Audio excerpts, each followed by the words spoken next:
Yo, what's good, man? What's up, everybody? What's up? How y'all doing, man? Hey, happy Friday, y'all. We made it. The weekend is upon us. I hope everybody is having a great week, or everyone's had a great week and is having a great day so far. Hey, I'll be honest. I'll be the first one to tell y'all, man. I'm gonna just keep it 100, man. I've had a great morning. I had a great day so far. I'm not even gonna lie to you. Like, I swear to God. In comparison to what the last couple of weeks have been, as y'all know, I was sick. I was going through it. Even this past week hasn't been great. Yo, we'll talk about it in a second, but my knee swelled up out of nowhere again this week, yo. That was not fun. But trying to get back on track, trying to get back into the running. I got to get back in the gym still, but getting back into the running. We hit 10 miles for the week for the first time, and I'd have to check my phone, but if I had to guess, it's probably been like 2 months where I hit double-digit miles in 1 week. So that's great. Feeling a lot better. Feeling much better. To all the runners out there, all the runners out there, hey, man. Wave when y'all outside. Don't be an asshole. Don't be an asshole. Wave, give a little head nod or some shit. We all struggling together. Just do it. The self-talk's been a lot better lately. But hey, man, like I said, it been just tough physically the last couple of weeks. But like they say, man, like they like to say, it's not about how hard you get hit. It's about how hard you could get hit and keep on going. It's not about how you start. It's about how you finish. So we've had a beautiful day so far. Ran into I don't even want to call him mailman. It's not even the same no more. But the delivery guy for, I believe, USPS. He was just so great. So, when I got in there, I was like, hey, man, appreciate you. Like, thank you for doing this. I appreciate you. I was like, I hope you're having a great day. He has such a great energy. I was like, well, it's Friday, the weekend's coming. He said he's going on vacation. And so I was like, hey, man. Excuse me. I was like, hey, man, I just want to let you know, I really appreciate what you do, man. Thank you so much for what you do for us. It doesn't go unnoticed. And you can see his energy kind of just pick up. He told me, thank you so much. Have a beautiful day, so on and so forth. So that was a really great exchange. And also my dog, Milo was unbelievable today. He was so good. We're trying to practice just being outside because he's such a reactive dog. So, Sam and I have been, trying to figure it out together. So we're doing that, and he was just great. He waited outside of the mail room with the guy there. All the commotion, it was beautiful. So it's been a great day so far. It's been a beautiful day, and I hope that it's the same for y'all, man. I hope it's the same for y'all. Try to keep days like this. Try to enjoy days like this, man. You try to enjoy days like this for sure. Now, let's get into this part right now. 77 all, 16 seconds remaining in the fourth quarter of Game 3. Here is Thievish. Back to Ionescu. McBride trying to give the foul and does. With 10.9 to go in this Got to fourth. see the whole sequence, man. 8 seconds remaining in the fourth quarter of Game 3. 4 seconds. Ionescu will heave and hit! And hit! Sabrina Ionescu with the biggest shot in Liberty history!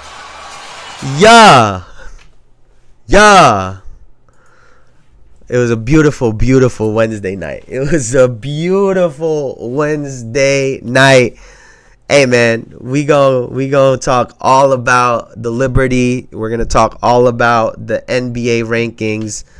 But before we do that, to all of our first time, last times listeners, even if you're just passing by, welcome, and thank you for joining me for another episode of the Jayson Estrera Show, where we talk about basketball, sports, and any topic that comes our way as accurate as possible.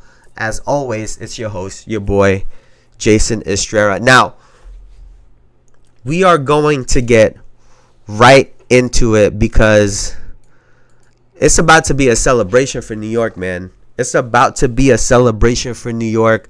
The New York Liberty defeated the Minnesota Lynx 80-77 in, what was that, Game 3 of the WNBA Finals, and now they take the 2-1 lead on the verge of closing the series out tonight. And the theme of the week for me when it came to the New York Liberty was they need to end the games how they start. Right? Their success has been on the backs of their two stars, which is Breanna Stewart and Sabrina Ionescu. And in Game 1, they started off really hot. Lost the game, obviously. Game 2 looked very similar. But then they were able to hold off the Minnesota Lynx and win relatively comfortably by the end of that game. And then you get into this Game 3, where the Lynx were up by 15 at one point and didn't give up the lead until the very end of the game. I think it was like 5-4 was the last time the Liberty had the lead. It was super early in the game. And to close this game out, which, by the way, I know everyone's going to be talking about the Sabrina shot, which was unbelievable. But can we just give some credit to Breanna Stewart? They wouldn't have even been in that game if it wasn't for her possession after possession, getting stops, getting tips, getting blocks, hitting threes, everything. She was doing everything from that entire second half. And then Sabrina said, "I got you." And I'll be honest, man. I was prepared to be critical of Sabrina. And it wasn't because of her performance. It wasn't because of her ability or her talent, right? Or her skill. It just felt like there were a lot of shots that she just wasn't taking.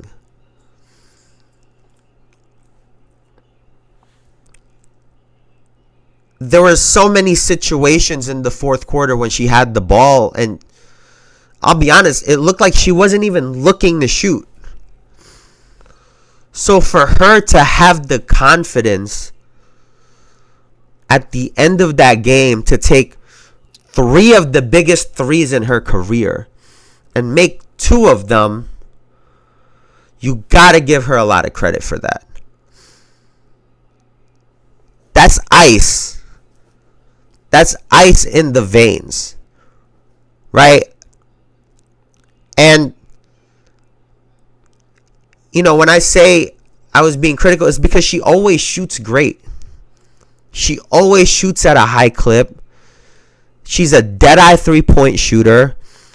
And strategically, she opens the game up for everybody. She does the defense a favor by not being aggressive and not shooting. And so I was very critical of that. But like I said, for her to step up in the last 2 minutes of that game and to hit those shots, I mean, we're on the verge of a WNBA title. And I know the Yankees lost yesterday, but I mean, the Yankees are looking good too. New York is just New York is just on one right now, and I couldn't believe that shot, man. I could not believe that shot.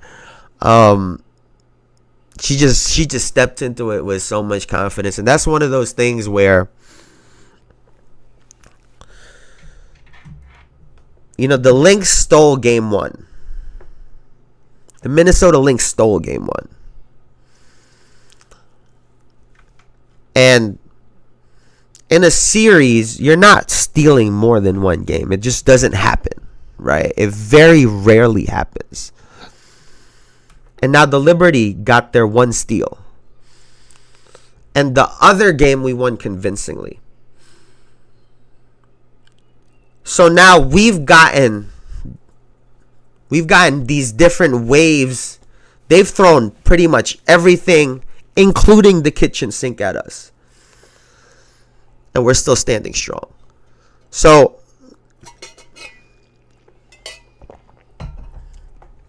I'm looking for the New York Liberty to close this game out tonight. If y'all saw, Breanna Stewart says something really interesting. Really interesting in her post-game interview. And she said, we didn't come here to win one game. We're coming here to win two. And I was like, oh shit. I said, oh shit. She not playing with y'all. And it almost seems as if she's really taken this Napheesa Collier matchup in comparison very seriously. Because Napheesa Collier has been unbelievable. I mean, unbelievable. She controls the entire game, regardless of her stats. Their entire offense revolves around her. And oh, by the way, so does their defense. And it seems as if Stewie has taken that personally. Steals record in game 2 on top of the 21 and 10 or 11 that she had, right? And then literally at the end of the second half of this game, when we were down, she brought us back.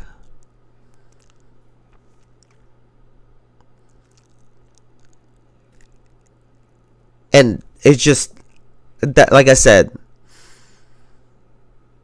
in the playoffs, you count on your stars to be stars.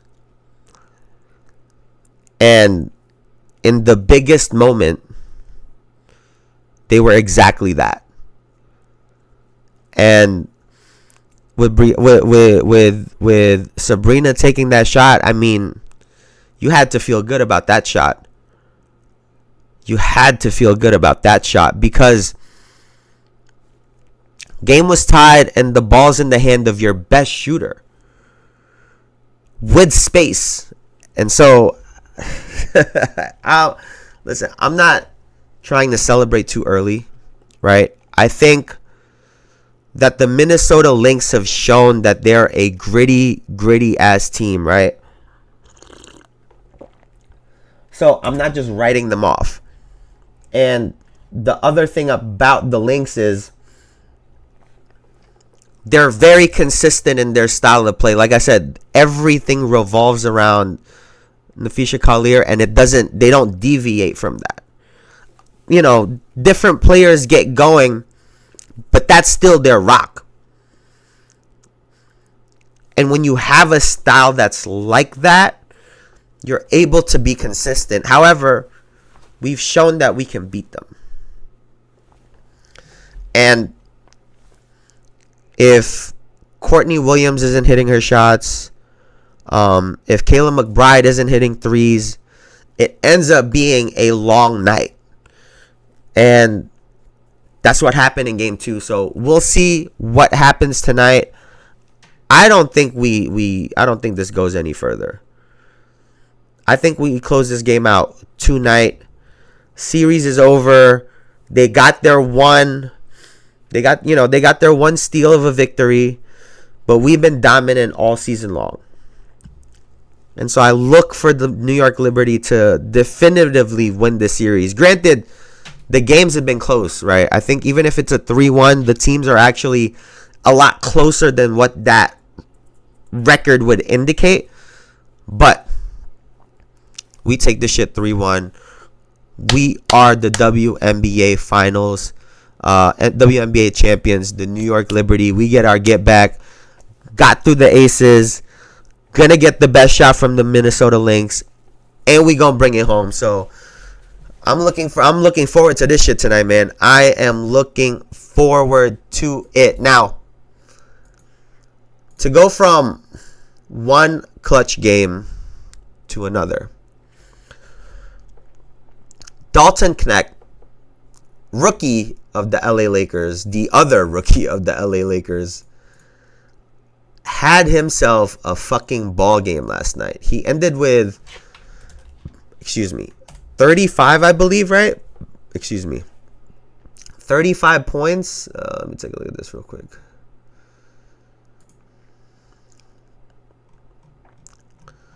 Let's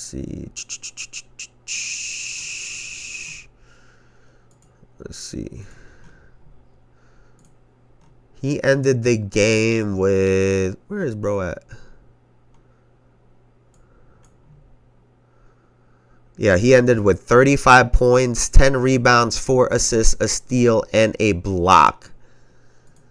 And oh, by the way, from the fourth quarter into overtime, had 20 straight points.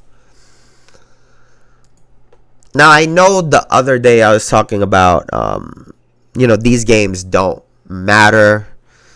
They don't mean anything in the grand scheme of things. However, moments like that for a rookie, I think, goes a long way. And it's because getting those reps in the NBA, especially on a team with a LeBron James, Anthony Davis, and a D'Angelo Russell,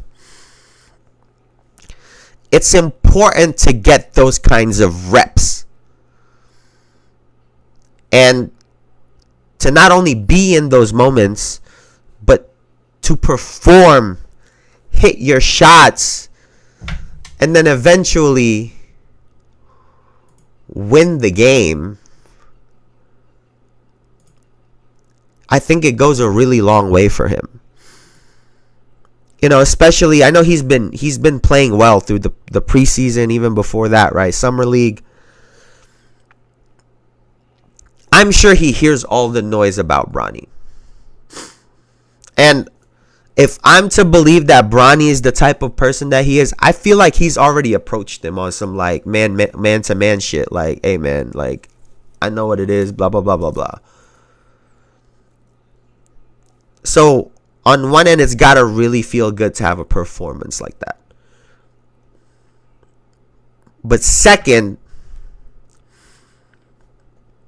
we're all expecting him to have some really big minutes at some point in this season. And I was joking around, right? I was like, he looks like an upgrade to Austin Reeves. Like, he looked like an upgrade to him. And he's going to be put in those spots at some point with a LeBron, with a AD, with a D'Angelo Russell. The three players that typically take those shots. And at some point, he's going to be put in a situation where he's going to have the ball in his hands with those three players on the floor. And is he going to have the balls to shoot it? He can always look back to this game. Really building confidence in a real way, right? I'm sure LeBron and AD, everybody's seeing that in practice. It's going to be a little bit different from now on. I'm sure they've already seen what he's capable of. But again, to see it on an actual stage, and maybe it's not the stage that, not the regular season stage, but an NBA stage.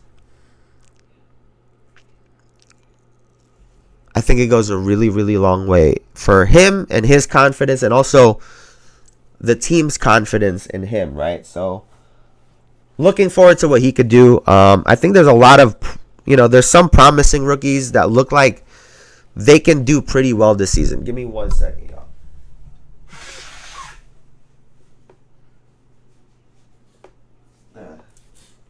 Excuse me.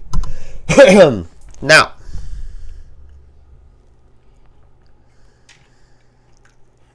from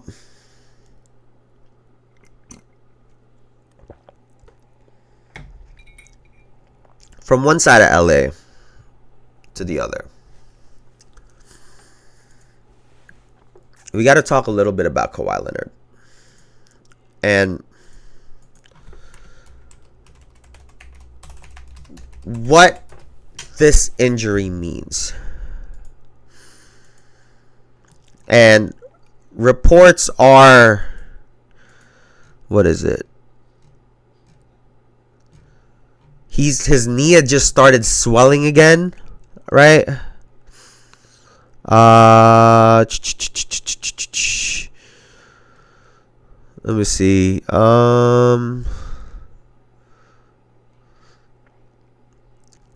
What did they say his injury is?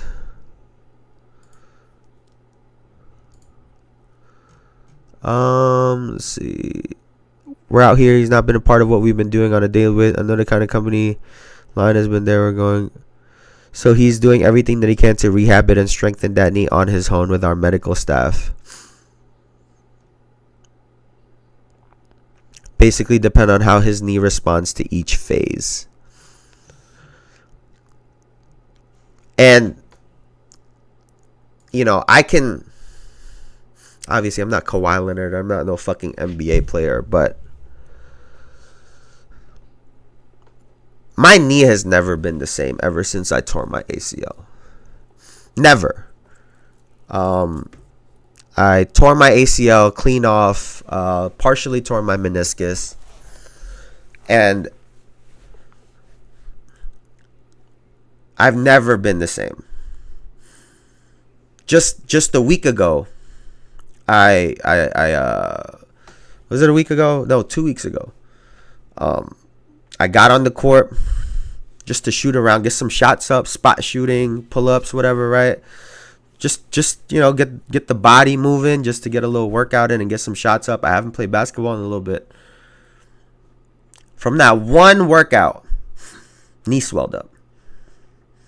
Mind you, over the past 2 years, I've ran God knows how many miles on these legs.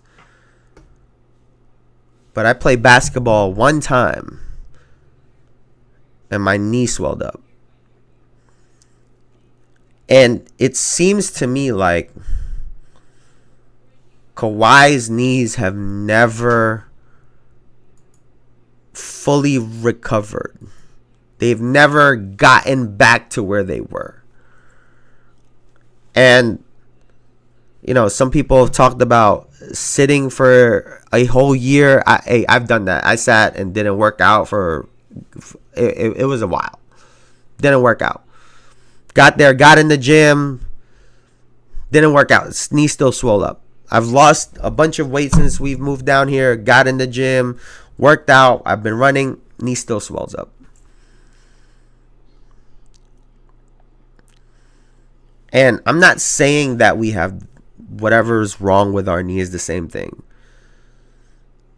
But I don't know if sitting down is necessarily the answer for him either.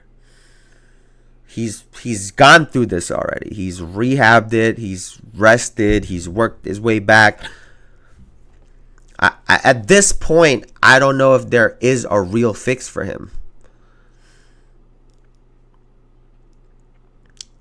And that's really sad because he's a really good player in this league. And, because of his health, he's going to end up having a career that kind of did get cut short. We've never been able to see a fully healthy Kawhi really go full throttle for multiple seasons in a row. and see how the NBA ranking looks like. In his spurts, he's been able to win 2 championships and 2 finals MVPs. So as fans of the game, we've almost gotten like a taste of what that could kind of look like. But that's it. You know, people talk about he could defend this person, that person, he could score on whoever. But if he can't play, we don't get to see it. And the problem with sitting down is you're only getting older. So I don't have faith in this, man. Like I don't think it's a good sign. I mean, he pulled out of the Olympics. Pulled out of, you know, he's now not indefinitely. He's out indefinitely. I mean, man.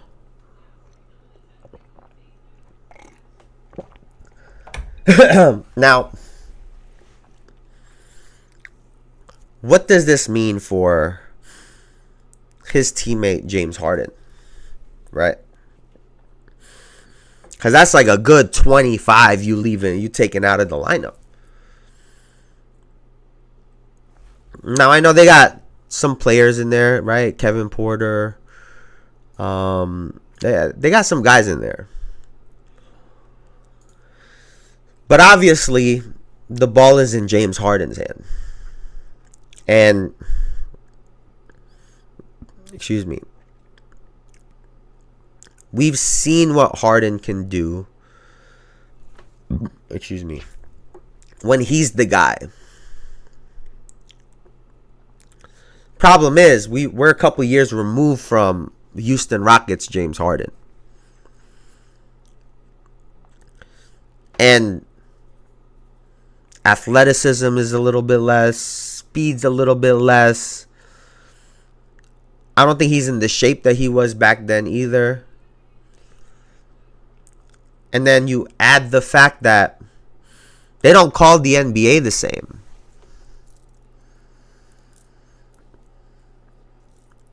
So, do we see 30 points per game James Harden? I don't think so. I mean, he's obviously going to have big games still. Right? He's going to have some triple doubles, 30-point games, 40, 50-point games. But to expect that out of him at this point for 82 games is going to be really, really tough. Now, can they win playing like that? I mean, I thought they were going to have a hard time even with Kawhi Leonard. So, no, I don't think that they can win like that. Because, like I said, he was getting to the final. He was getting to the playoffs and losing still when he was James Harden. Like I said, you're looking at an older version of that same guy. So I think that's asking a lot. That's asking a lot. And so, you know, like I said, I'm curious as to how this is going to impact their team, what it's going to look like, because they're going to need a lot more out of James Harden. But can he provide that? Or will he get his 25-ish and try to go and get 15 assists a game? Right? Is that the type of shit that he's going to be on? But, you know, like I said, we're just going to have to wait and see. I mean, imagine a 25 and 15 average for a season, dog. That might be more impressive than 30 plus. Honestly. So we gotta wait and see. Now,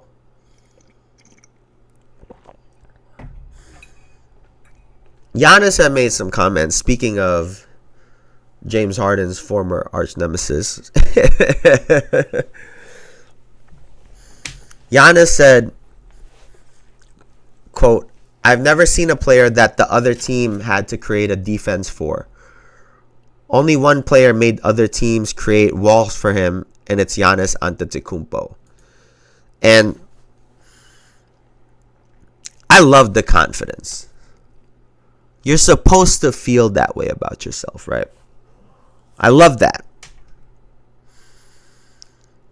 But I don't know if he's right. I don't know if he's right, man. Because we were just talking about James Harden. They've changed the way they call the game because of James Harden. He talked about Shaq in that clip. Changed the game. Now he could Shaq attack. Like, they had to literally build different teams because of Shaq. And so I don't know if he's just trolling or if he's being dead ass. I mean, like I said, I love the confidence and like, I can't get mad at him for feeling that way about himself. But is it accurate? I don't think so. Like I said, there's been other players in history that have demanded a lot of attention and have forced changes in the NBA. And I get it that teams were able to wall up on him. But that was only like a couple teams. And they don't even do that shit no more, for real. So it didn't last. And that don't take away from how good Giannis is, because he's still really great. I think, honestly, he was severely underrated last season. Because of how great of a season he had. Everyone kind of got lost in Shea, Luka, and Embiid, and Giannis was doing his thing still. So I can't wait to see. Like I said, man, I'm super excited for the season. I can't wait to see what all these guys are about to do, because I think it's about to be an unbelievable year. I think everyone is about to have a really, really great year. So I'm excited for it, man. There's been a lot of banter. There's been a lot of shit talk. And, you know, I think a part of it stems from we're coming off of the Olympics, right? Everyone's been playing basketball all summer. And a lot of these guys just saw each other competing in front of the world. So I think a lot of positive things are going to happen going into this season. Now, to talk about something that Wemby has said, to speaking on the NBA versus the world, right? Wemby had a quote, and he was talking about winning an Olympic gold would mean more to him than an NBA championship. And I'm not here to discuss whether he's right or wrong about his feelings, right? Because he could totally feel like that, which is great. Because I know other players have talked about an NBA championship is more important than winning gold. Because, like a lot of people wanted to point out, right? The NBA isn't against the world. It's the best, it's the greatest league, it's the greatest basketball league in the world. But, you know, people argue it's not countries against each other, which is fine. Even though the best players are in the NBA. So, when a lot of these players dream about playing in the NBA, it's not a surprise that an Olympic gold medal is not a part of that dream because it's like a side quest for these guys. Because they're so dominant as the American team. So, I guess my question for Wemby is, was his dream to just be a basketball player? Or was his dream to be in the NBA?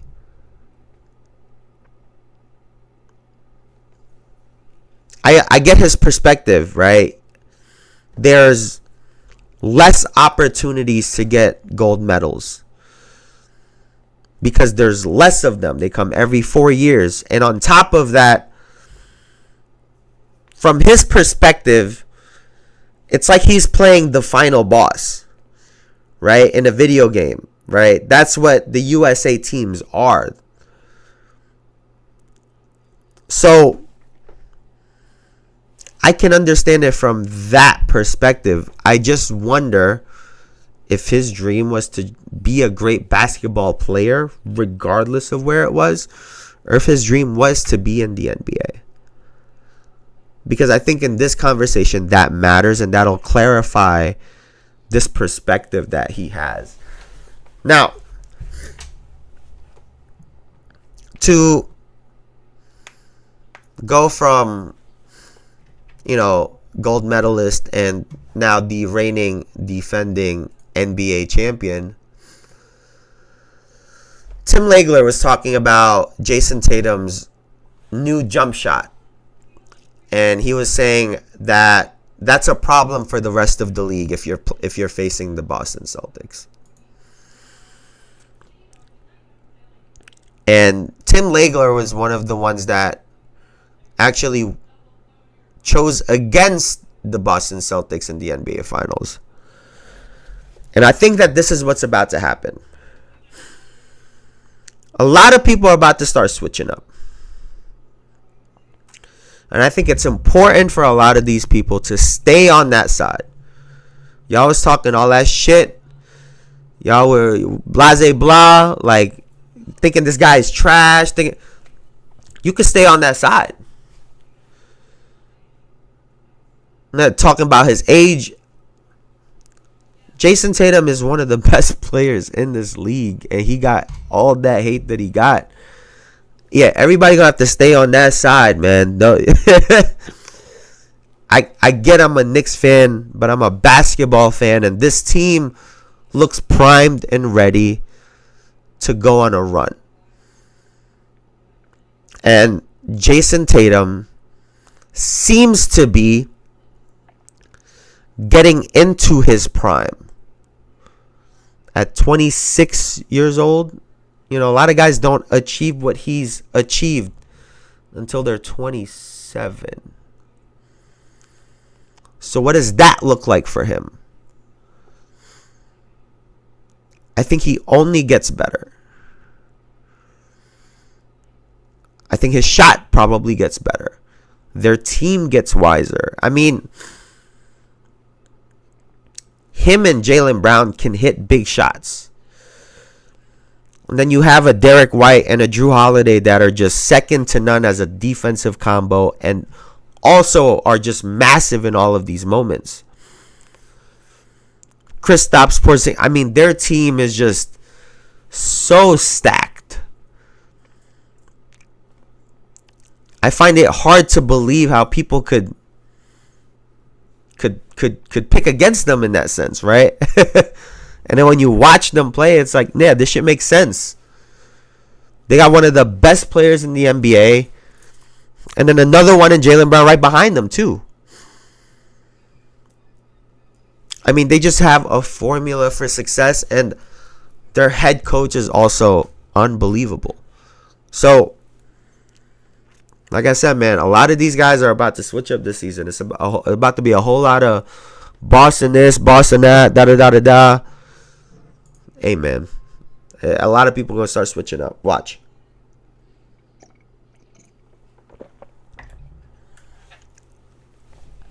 And now,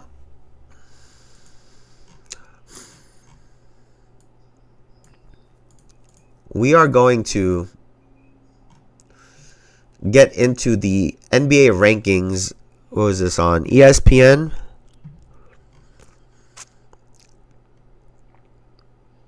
And so I was reading through this, right? And I was under the assumption that this ranking was based on how everyone did last season and how everyone's ranked currently going into the year. But no, this list is not that. It literally says, here, and y'all can read it with me, right? To get to the final NBA rank prediction, we asked our expert panel to vote on players versus player matchups for more than 15,000 possible pairings. Voters were asked which player will be better in 2024 to 25 and had to predict how each player will perform this season.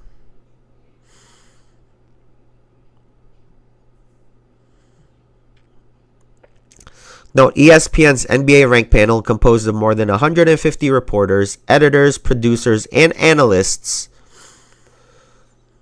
But mind you, analysts is last in that list. Was asked to rank players based on their predicted contributions, quality, and quantity for the 2024-2025 season.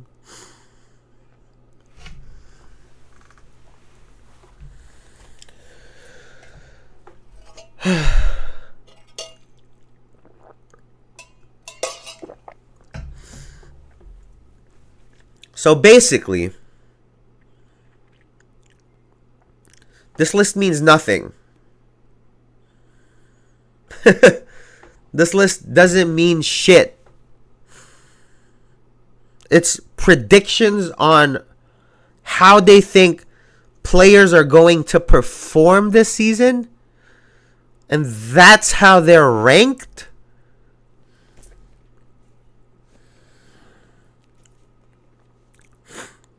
Ranking them already takes some imagination. But now we're going to also predict what we think they're going to do in the season? This list is dumb as fuck, man.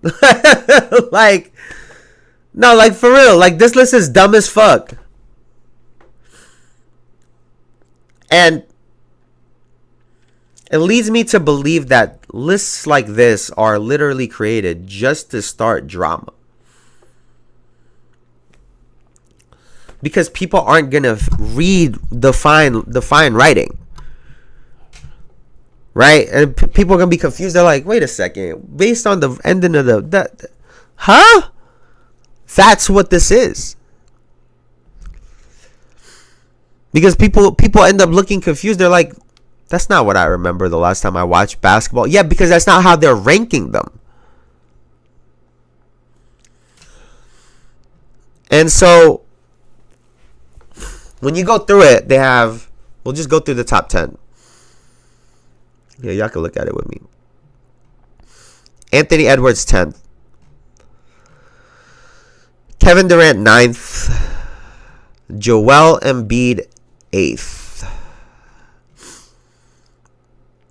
LeBron, 7. Steph, 6. Tatum, 5.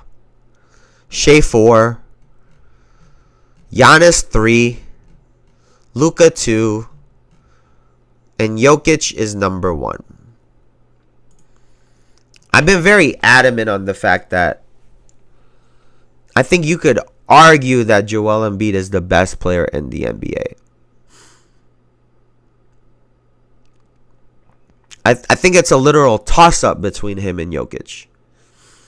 And the only thing that, especially moving forward, that hurts Joel Embiid is his health and the inability to play back-to-backs.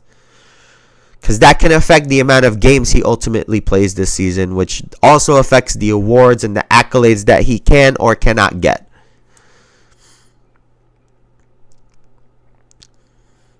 But the accolades that you do or don't get, in my opinion, don't dictate how great or how good of a player you are compared to the field.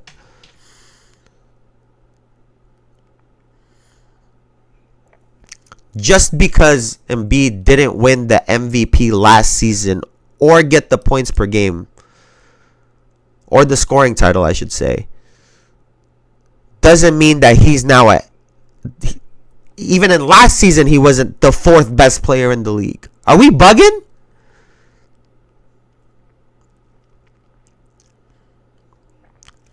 So, I think this list is bogus. And, you know, some people are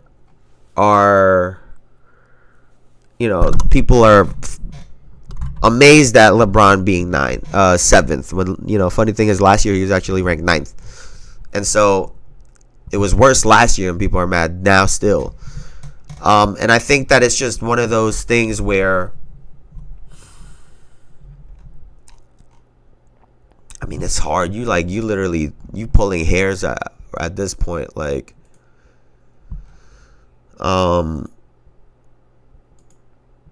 let's see. Dog.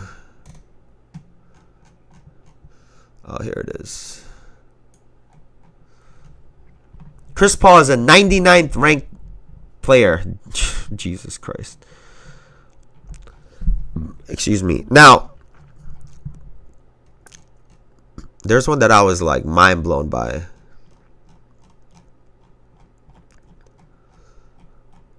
Oh, where's this shit? Oh, here it is.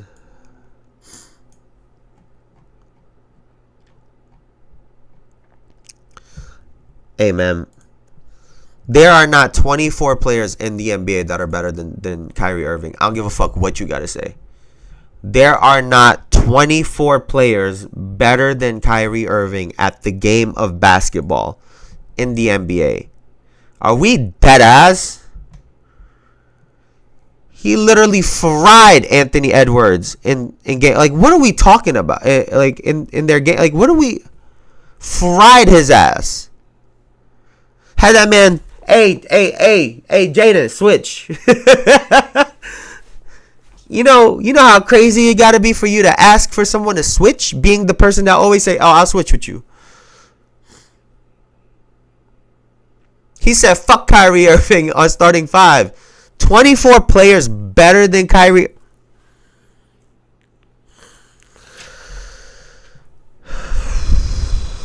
Bro, they make it difficult every day, yo. These motherfucking analysts, these dumbass, bro. They got...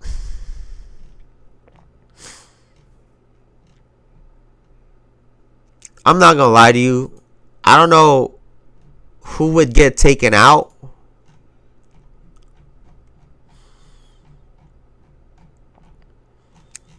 But Wemby is about to be in that top 10. I don't know who's going to get taken out. It might have to be... I don't know. But Wemby is about to win Defensive Player of the Year and average 20-plus points per game this season. And so, based on just fucking... They're not even projecting the shit properly. Even they're talking about the future. They're not even doing that properly. He's going to be a 20-plus point per game scorer. That's a Defensive Player of the Year. If that's not top 10, I don't know what is. Like, you know what I'm saying? Like, even at Anthony Edwards, if we're just comparing him to Anthony Edwards is great. A really, really good defender in this league. Can also score the shit out of the ball. But even if, let's say, Anthony Edwards gets to 28, 29 points per game, average however many steals or rebounds that he get, if Wemby's at 25, however many rebounds, blocks, and gets Defensive Player of the Year, who the fuck is better? One guy's the best defender in the entire NBA and also scores the hell out of the ball. That's why this list don't even make no type of sense at all whatsoever. Like, what are we doing, bro? Like, what are we doing? Come on, man. But like I said, I'm not gonna spend too much time on this. We could be here all day. Maybe I'll put my own list together for Monday or some shit. But for now, that will do it for me. I appreciate y'all so much for hanging out with me as always. Y'all are the greatest. Before I go, please like, comment, subscribe, all that good shit. It truly, truly helps the channel out.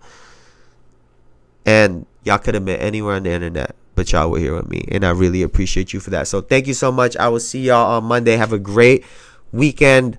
Go New York Liberty. We're going to be WNBA champions by Monday, man. I'll see y'all later. Peace.